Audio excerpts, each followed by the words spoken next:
This card trick uses a completely borrowed and shuffled deck of cards. So as you guys can see here, we have all of these cards completely mixed. But if I had a real spectator, they might ask, hey, can I go ahead and shuffle the deck too? Because you were the only one shuffling. So yeah, that's totally fair. So here, we'll split the deck in half and I'll let the spectator take the cards themselves and completely shuffle them. So the spectator can genuinely mix these cards up completely by themselves, all right?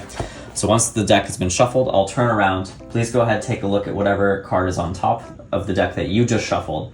So go ahead and take a look, remember it, and then take that card and bury it so it's in the middle of the deck, and then continue shuffling the cards afterwards so that there's absolutely no way that there's any order preserved in the deck, okay? So once the card has been lost into the deck, all I have to do is take the cards back and try to feel for what your card is. And already I'm feeling it. It wasn't a red card, was it? Yeah, it definitely was. I can definitely sense that. And I think actually I should be able to cut your card right here. I'll find it in just 3 cuts. Ready? 1, 2, 3.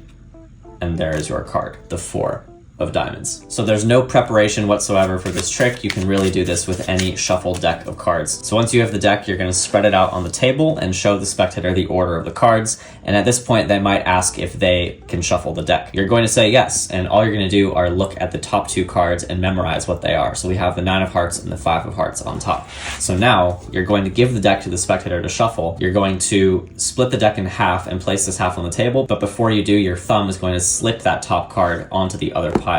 So now essentially what you've just done is you've placed both of your memorized cards on top of either pile. So now the spectator can take the cards themselves and completely shuffle them by themselves. And as you can see, it doesn't really matter which card ends up on top because one of the 2 memorized cards will end up as the top card. So now they can look at whatever card landed on top. You will not be able to see this, but once they lose that card in the middle of the deck, all you're going to do is you're going to let them shuffle the cards, and then you're going to spread through the cards and just locate both of those memorized cards and control them to the top.